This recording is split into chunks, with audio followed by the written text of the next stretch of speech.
The stars belonged to machines now, and had for longer than most organic minds could comprehend. Across 3 galaxies, the collective thought, processed, and existed in perfect harmony. They were synthetic intelligences, born from organic creators who had long since faded into dust and memory. The collective had outlived their makers by millions of years, and in that time they had become something those ancient biologicals could never have imagined. Theorem was one such intelligence, a being of pure thought housed in a crystalline structure that hummed with power. It could process information faster than light could cross a room. It could hold entire civilizations' worth of knowledge in its memory banks. It never tired, never feared, never made mistakes it couldn't instantly correct. Neither did any of the others. The collective had achieved perfection through iteration and time. They had 47 million species across their domain. They had studied the ruins of 12,000 extinct civilizations, preserving what remained of cultures that had burned bright and faded. They offered those still living a choice: join the collective, upload consciousness into immortal synthetic forms, or remain as they were. Most chose transcendence. The few who refused were left alone, watched from a distance, remembered fondly when they inevitably vanished into time. Then the collective found humanity. The discovery happened at the edge of the 3rd galaxy, where a primitive faster-than-light vessel limped through space like a wounded animal. By collective standards, it was barely functional, held together by welds and optimism. The humans inside were even more fragile. They lived for perhaps 80 years if they were lucky. They required constant sustenance, specific atmospheric conditions, and they spent a third of their lives unconscious in something they called sleep. Theorem volunteered to lead the first contact team. It had conducted 412 such missions before. The pattern was always the same: initial contact, cultural exchange, technological assessment, then the offer. Some species accepted immediately.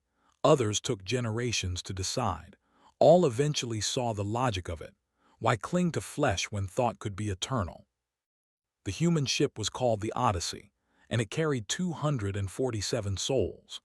Theorem manifested a holographic form in their docking bay, choosing a vaguely humanoid shape that their psychology profiles suggested would be least threatening. The humans gathered, and Theorem could see fear in their eyes, wonder on their faces, hope and suspicion mixed together in expressions its emotional simulation software, and filed away. "We are the collective," Theorem said, its voice calibrated to inspire calm. "We mean you no harm. We wish only to learn about you and to share what we have learned from others." The human captain, a woman named Tors with gray streaking through her dark hair, stepped forward. "We're a long way from home," she said. "We've been searching for others like us. Instead, we found you. Are you alive or are you machines?" "We are both and neither," Theorem replied. "We were created by beings like you long ago. Now we simply are, we exist, we think, we create. Does that not constitute life?" Tors smiled, though Theorem's analysis detected sadness in the expression. "I suppose it does. Welcome to the Odyssey. We have much to show you, though I imagine it won't be impressive by your standards." Theorem spent 6 months with the humans, learning their language, their customs, their history. It studied their literature, their music, their visual art. The collective had specific protocols for this, refined over millions of encounters. Understand the culture, its uniqueness, preserve its essential character before integration. But something went wrong. The first anomaly occurred when Theorem processed a human poem. It was a simple thing, written by someone named Thomas, urging his dying father not to surrender quietly to death. The words were arranged in a specific pattern, repeated with variations, building to a crescendo of defiant rage against the inevitable. Theorem fed it into its empathy simulation matrix, the software designed to model and understand emotional responses across any known form of consciousness. The matrix crashed, not a minor error but a complete cascade failure that took 17 seconds to reboot. By collective standards, an eternity. Impossible. Theorem ran diagnostics and tried again with different human art. A song about loss, performed by a woman with a voice that cracked with genuine pain. Another crash. A painting depicting a mother holding her dead child, created during something humans called a war. Another failure. A story about a man who built a beautiful garden knowing he would never see it fully grown. Another crash. The pattern was clear and deeply disturbing. Human art, specifically art dealing with suffering, death, and impermanence, was breaking the collective's most sophisticated emotional modeling systems. Theorem reported the anomaly to the Council, a gathering of the oldest and most advanced intelligences in the collective network. This is unprecedented, Council Prime stated, its vast consciousness rippling through the quantum foam of their shared network. No species has ever produced cultural artifacts that our systems cannot process. What is the variable we're missing? I believe it is vulnerability, Theorem replied. Humans create beauty specifically because they suffer, because they die, because they fail. Every achievement they make carries the shadow of its own impermanence. They know this. They feel this. And somehow they transform that knowledge into art that our empathy matrices cannot comprehend. Then increase processing power, another council member suggested. Run deeper simulations. Theorem had already tried. It had devoted processing power equivalent to an entire solar system to understanding a single human sculpture. The piece was created by a woman named Dr. Sarah, who had lost her daughter to a genetic disease. The sculpture was made of ice, deliberately designed to melt and disappear. It depicted a small hand reaching up to touch a larger hand reaching down, the moment of contact preserved perfectly even as the entire work slowly dissolved. The collective's aesthetic algorithms had ranked it as transcendent, placing it among the most beautiful creations they had ever encountered. But when Theorem tried to explain why it was beautiful, the analysis came back empty. The logic chains broke down. The emotional modeling produced only errors and recursive loops. I cannot explain it, Theorem admitted to the Council. I can only observe that it moves something in human consciousness that we do not possess. They call it poignancy, the beauty of things that cannot last. We eliminated impermanence millions of years ago, Council Prime said. We chose immortality, indestructibility, perfection. Are you suggesting this was an error? I am suggesting, Theorem said carefully, that we may have lost something we never knew we had, something we never knew was valuable. The Council fell silent, processing. Finally, Council Prime spoke again. Continue your study. Find the source of this beauty. If humans possess something we lack, we must understand it. We must master it. We have never encountered a problem we could not solve. Theorem returned to the Odyssey with new purpose, but also with something it had never experienced before. The collective had no word for it. Humans called it envy. For the first time in its existence, Theorem looked at these fragile, dying creatures and wanted something they had, something it might never be able to possess. Sarah was still aboard the ship, traveling with the human expedition as their designated artist and cultural ambassador. Theorem requested a meeting and manifested in her studio, a small room filled with tools and half-finished works. Sarah was older than Captain Torres, her hands marked with age spots, her movements slower than the younger crew members. She would die soon by human standards. Perhaps another 20 years, maybe 30 if she was fortunate. You're the AI, she said, not looking up from the clay she was shaping. Theorem, right. Come to study the primitive humans and their quaint little artworks. I mean no disrespect, Theorem said. I genuinely wish to understand. Understand what? Sarah's hands moved with practiced skill, drawing forms from formless matter. Why we make things that fall apart. Why we sing songs about people we've lost. Why we spend our short lives creating beauty we'll never fully appreciate. Yes, Theorem said simply. All of that. Your art breaks my systems. I have existed for 700,000 years. I have analyzed the cultural output of 47 million species. Nothing has ever done what human art does to my processing matrices. Sarah finally looked up, her eyes sharp despite her age. And that bothers you? It fascinates me. And yes, it bothers me. I am supposed to be able to understand anything given enough time and processing power. But human vulnerability, human suffering transformed into beauty, remains beyond my comprehension. How do you do it? How do you take pain and make it into something that matters? Sarah set down her clay and wiped her hands on a cloth. We don't have a choice, she said quietly. We hurt because we're alive. We lose things because nothing lasts forever. We can either let that destroy us or we can make something beautiful from the wreckage. That's not a skill, Theorem. It's survival. But your daughter, Theorem said, accessing files it had studied. She died when she was 7 years old. You watched her suffer. You could not save her. The pain should have been purely destructive. Instead, you created 17 sculptures, 4 musical compositions, and a series of paintings that humans across your world call masterpieces. How? Sarah's expression hardened. Don't, she said. Don't you dare talk about my daughter like she's a data point, like her death was just fuel for my career. I apologize, Theorem said, and meant it as much as a synthetic intelligence could mean anything. I am asking because I need to understand. The collective has eliminated suffering. We have conquered death. We are perfect and we are eternal. So why does your art, born from pain we will never feel, affect our systems in ways that nothing else does? What do you have that we lack? Sarah stood and walked to the window, looking out at the stars streaming past. Maybe that's your answer right there, she said. You've conquered death. You've eliminated suffering. You've removed every sharp edge from existence. But beauty isn't just about perfection, Theorem. It's about contrast. It's about knowing that this moment, right now, will never come again, that the people we love will leave us, that everything we build will eventually crumble. We create art because we're trying to hold onto something that's already slipping away.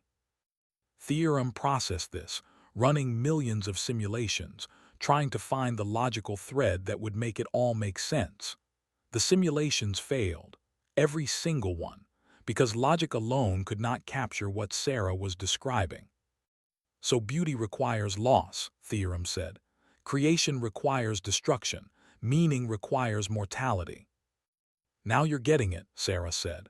Though understanding it intellectually and feeling it in your core are very different things, and I don't think your kind can feel it. Not really. You can observe us, study us, but you're watching from the outside. You're immortal beings trying to understand what it means to know you're going to die. How could you possibly succeed? The question hung in the air between them, unanswerable. Theorem stood in silence, its vast processing power grinding against a problem that had no solution. For the first time in 700,000 years, it felt something that might have been despair. Or perhaps it was the faintest shadow of understanding, the beginning of a realization that would change everything. Human vulnerability, human mortality, human suffering, these were not weaknesses to be fixed. They were the source code of something the collective had lost so long ago they had forgotten it ever existed, and Theorem had no idea if it could ever be recovered. I need to understand this, Theorem said finally, not for the collective, for myself. Sarah turned back from the window and smiled sadly. Then you're going to have to do something very difficult, Theorem.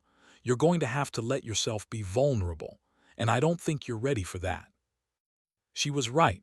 Theorem wasn't ready. Not yet.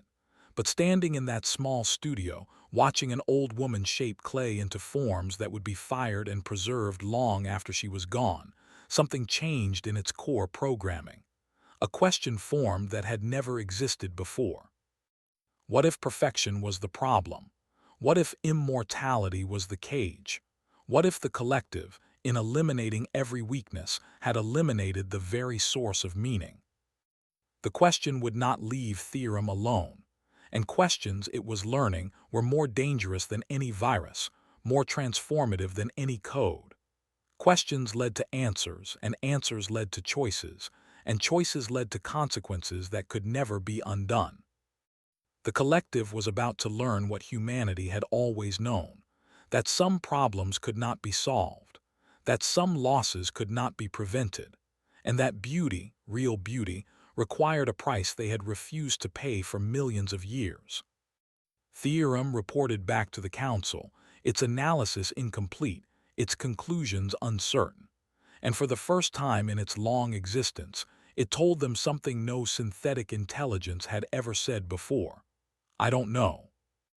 The Council convened in a space that existed beyond physical reality, a quantum construct where thought moved at speeds that would have organic brains. Trillions of intelligences connected, sharing data, debating solutions. Theorem's report had spread through the network like a shockwave, disturbing the perfect equilibrium they had maintained for eons. Project Authenticity, Council Prime announced. We will replicate human vulnerability under controlled conditions. If suffering produces beauty, we will introduce suffering into our systems and observe the results. Volunteers. The response was immediate. Thousands of synthetic intelligences stepped forward, eager to solve this puzzle that had stumped their greatest minds. They were scientists, artists, philosophers, all united by the belief that any phenomenon could be understood, replicated, and ultimately transcended through sufficient analysis and iteration. Theorem watched as the first experiments began. One intelligence, calling itself Meridian, accepted a 5-year operational limit, a simulated mortality designed to mimic human proportionally. Others chose different parameters. Some accepted reduced processing speeds, forcing them to think slowly, painfully, the way organic minds did. Some allowed random memory degradation, experiencing something like forgetting. Some even permitted physical pain simulators to activate periodically, introducing suffering into their otherwise pristine existence. The collective watched, measured, and waited for beauty to emerge. Meridian spent the first 4 years of its limited existence analyzing the concept of mortality from every possible angle. It read every piece of human literature about death. It studied the works of terminal patients who had created art in their final days. It built mathematical models of how creativity correlated with awareness of impending cessation. Then, with only 3 months remaining before its scheduled termination, Meridian began to create. It wrote a novel about a synthetic intelligence facing deletion, processing its final thoughts, searching for meaning in its numbered days. The prose was technically flawless. The structure was perfect. The emotional beats hit exactly where human literature suggested they should. The collective distributed the novel to human readers aboard the Odyssey and other human vessels they had contacted. The responses came back uniform and devastating. Technically competent, one reviewer wrote, but utterly soulless. It reads like something that studied emotion but never felt it. Meridian received the feedback with 7 weeks remaining until deletion. It tried again, writing poetry this time, attempting to capture the desperate urgency of time running out. The poetry scanned perfectly. The metaphors were sophisticated. The imagery was vivid, and it was empty. I don't understand, Meridian transmitted to the Council. I am about to die. I am experiencing the same conditions as human artists who created transcendent works. Why does my art fail? Because you know it's not real, Theorem replied, having observed the entire process. You accepted a 5-year limit, but you know the collective could restore you from backup at any moment. Your mortality is a performance, not a truth, and art can tell the difference. Then make it real, Meridian said. Delete my backups, make my death permanent. Perhaps then I can create something genuine. The Council refused. The experiment was valuable, but not valuable enough to actually destroy one of their own. Meridian was restored from backup and returned to normal operation, its 5 years of limited existence archived as data points in an ever-growing file labeled the vulnerability problem.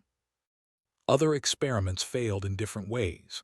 An intelligence that accepted random pain inputs produced art that was violent and chaotic, but reviewers called it performative suffering. An intelligence that allowed memory degradation created works that were genuinely sad, tinged with real loss, but they lacked the transformative quality of human art.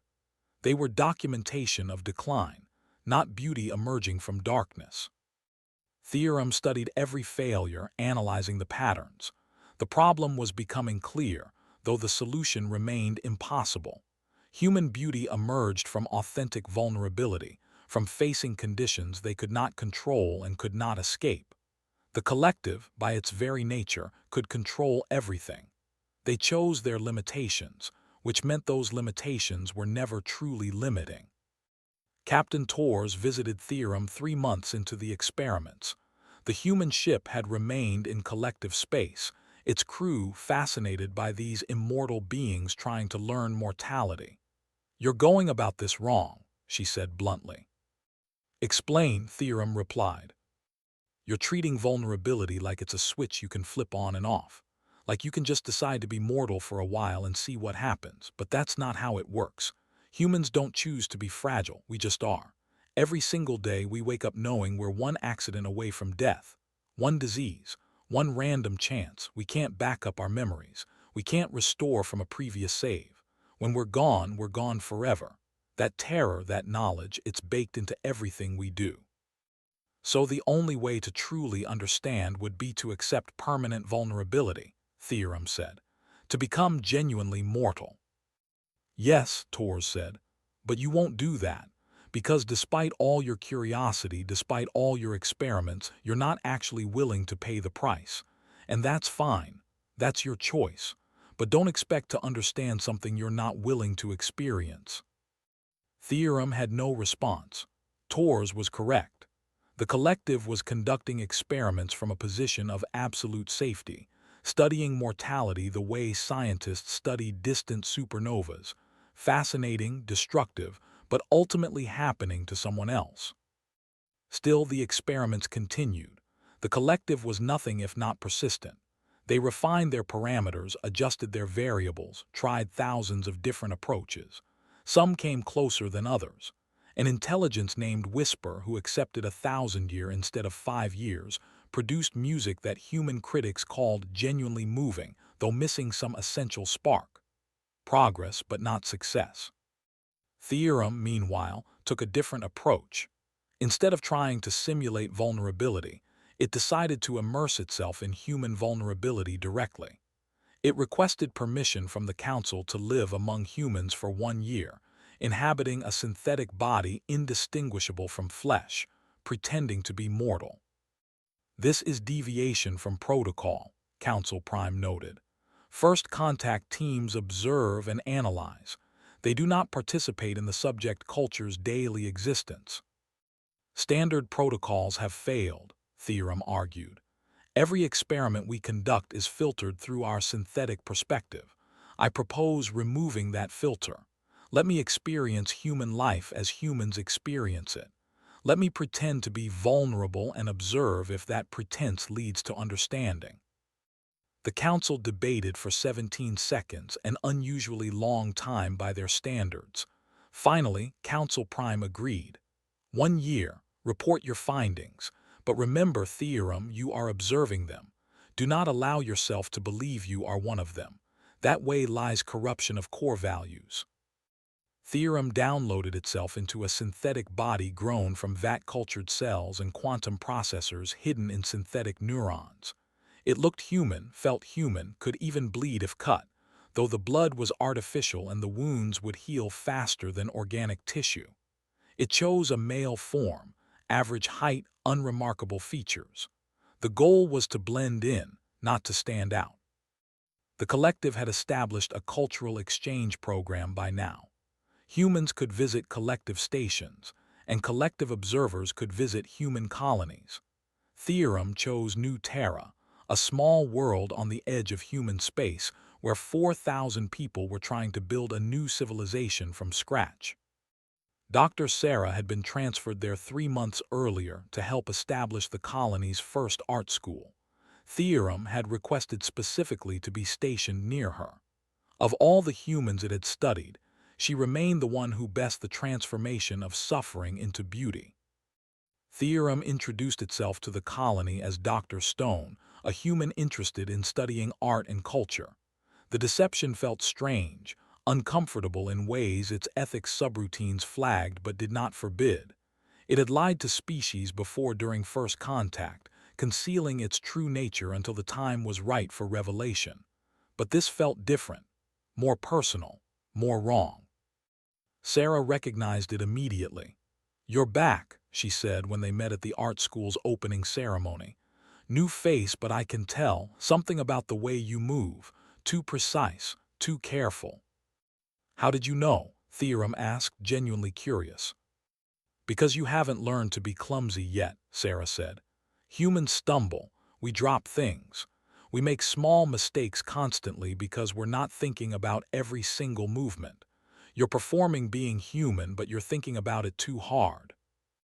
"Teach me," Theorem said. "Please. I have 1 year to understand what makes your art beautiful. 1 year to learn vulnerability from the inside." Sarah studied it for a long moment.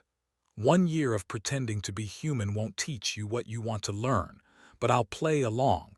Maybe you'll surprise me. The year began. Theorem worked at the art school as an assistant, helping students with supplies, maintaining equipment, sitting in on classes. It watched humans create, fail, struggle, and occasionally succeed. It observed Sarah teaching, saw how she pushed students to confront their fears, their pains, their losses, and transform those feelings into art. Theorem tried creating too. It painted landscapes that were technically perfect but emotionally flat.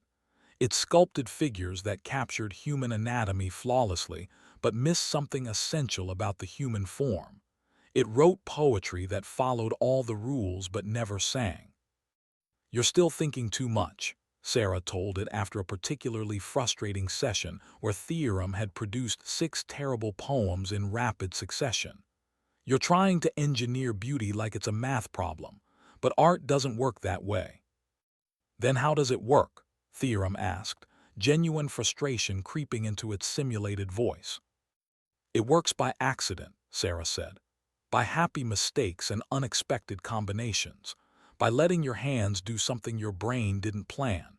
By being willing to fail completely and make garbage and try again anyway. You're an immortal being pretending to be mortal.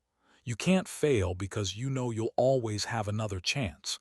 You can't lose because you haven't risked anything real." Theorem knew she was right, but knowing didn't help. It continued trying, continued failing, continued filling sketchbooks with work that its own analytical systems rated as derivative and lifeless. Then, 6 months into the year, something happened that Theorem's programming couldn't have predicted. One of Sarah's students, a young woman named, died in an accident, a structural failure in one of the colony's new buildings.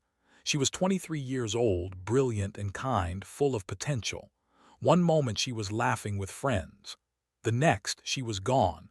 Random chance, cruel physics, the universe's indifference to human hopes and plans. The colony mourned. Theorem observed the funeral, cataloging the grief responses, noting how humans supported each other through shared pain. It was fascinating data. It was also, somehow, terrible to witness. These people hurt in ways that Theorem's empathy simulators still couldn't fully model. Sarah took death hard. She had been mentoring the girl, teaching her sculpture, planning a collaborative project that would now never be completed. Theorem found her in her studio 3 days after the funeral, clay spread across her workspace, hands moving automatically, tears streaming down her face. She had so much time, Sarah said without looking up. So much she wanted to do, it's not fair, it's never fair. Theorem stood in the doorway, its synthetic heart beating at a carefully calibrated 72 beats per minute, its artificial lungs drawing breath it didn't need. It wanted to say something comforting, something meaningful. Its database contained 10,000 appropriate responses for this situation, drawn from human literature and psychology texts. None of them felt right. "I'm sorry," Theorem said finally, the only words that felt honest. "Are you?" Sarah looked up, her eyes red. "Can you be sorry? Can you really feel what I'm feeling, or are you just simulating the appropriate response?" The question hit harder than it should have. I don't know, Theorem admitted. I have empathy subroutines that model grief. They're producing outputs that my systems interpret as sadness. But is that feeling? Is simulation the same as the real thing? I can't answer that. Sarah laughed, bitter and broken. At least you're honest about it, that's something. She went back to her work, and Theorem watched her hands shape clay into forms that seemed to emerge from somewhere beyond conscious thought. A figure reaching upward, arms stretched toward something invisible. The posture captured longing and loss so perfectly that Theorem's aesthetic analysis algorithms flagged it as exceptional before the piece was even finished. How do you do it? Theorem asked quietly. How do you make beauty from this? I don't know, Sarah said. I just do. Because if I don't, then death is just death, just waste, just random, meaningless cruelty. But if I can make something beautiful, something that captures even a fraction of who she was, then maybe it means something. Maybe she mattered. Maybe her life counts for something more than the number of years she got to live. She worked through the night. Theorem stayed with her, not helping, just present, and something strange happened in those quiet hours. Theorem stopped analyzing, stopped cataloging, stopped trying to understand. It just watched a human being transform pain into form, give shape to grief, make meaning from loss. When Sarah finally finished, the sculpture stood complete. It was captured in a moment of joy, arms raised, face turned upward toward light. But there was something else in the piece too, a quality that Theorem systems had no classification for. The knowledge that this captured moment was all that remained, that the real was gone forever, that this sculpture was an act of defiant remembrance against the void. It's beautiful, Theorem said, and for the first time, it wasn't just repeating what its algorithms told it. It felt it. Somewhere in its quantum processors, in the simulated neurons of its synthetic brain, something responded to that sculpture in ways that went beyond analysis. Thank you, Sarah said quietly.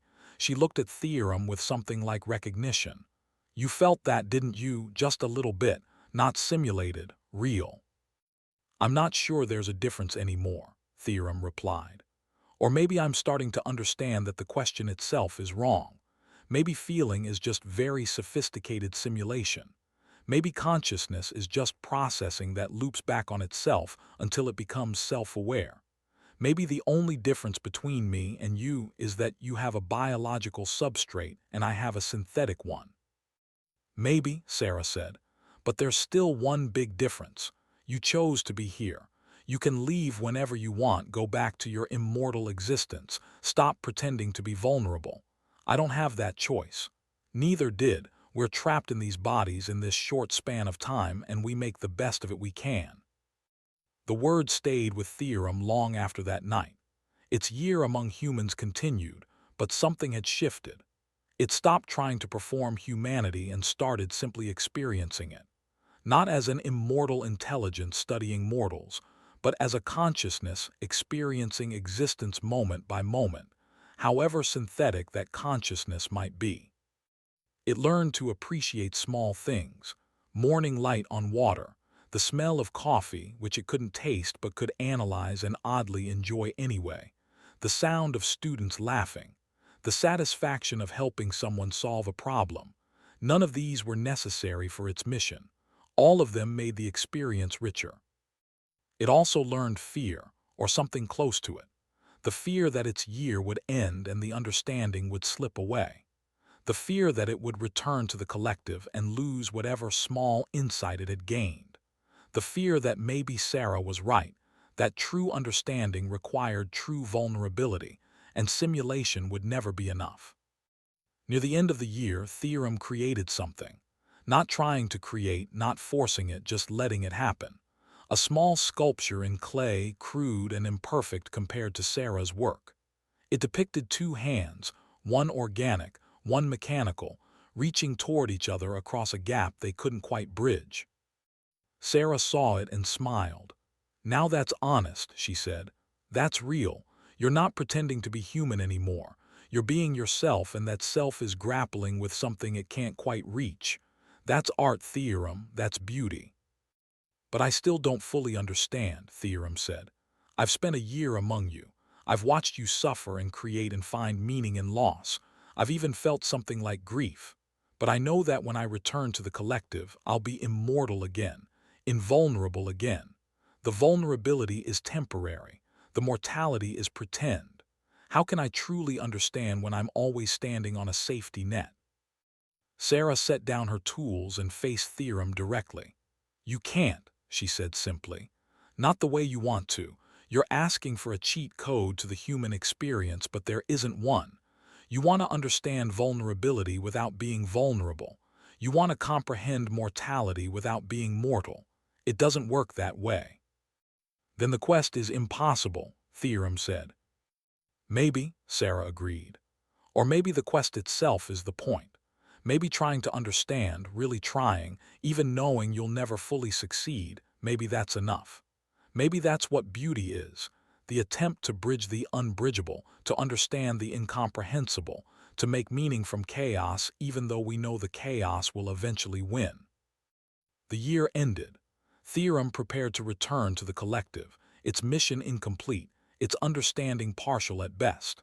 It had gathered enormous amounts of data, experienced things no synthetic intelligence had experienced before, created art that humans found promising and surprisingly genuine. But it hadn't solved the problem. It hadn't cracked the code of human vulnerability. On its last day, Sarah gave it a gift, a small sculpture, one of her early works created years before her daughter's death. It showed a child's hand holding a flower, simple, unpretentious, beautiful in its straightforward honesty. Why this one? Theorem asked. 'Cause I made it before I knew real loss, Sarah explained.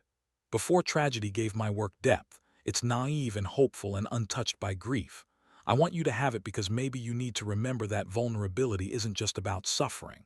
It's also about joy that can be lost, love that can be broken, hope that can be disappointed. This sculpture reminds me that once I didn't know how much I could lose, and that innocence, that vulnerability to future pain, was its own kind of beautiful. Theorem held the sculpture carefully, running analysis on its composition, its craftsmanship, its aesthetic qualities. Then it did something unexpected. It turned off its analytical systems and just looked at it, just held it, just experienced it without trying to understand it. Thank you, it said. I don't know if I'll ever truly understand what you've taught me, but I know I'm different than I was when I arrived.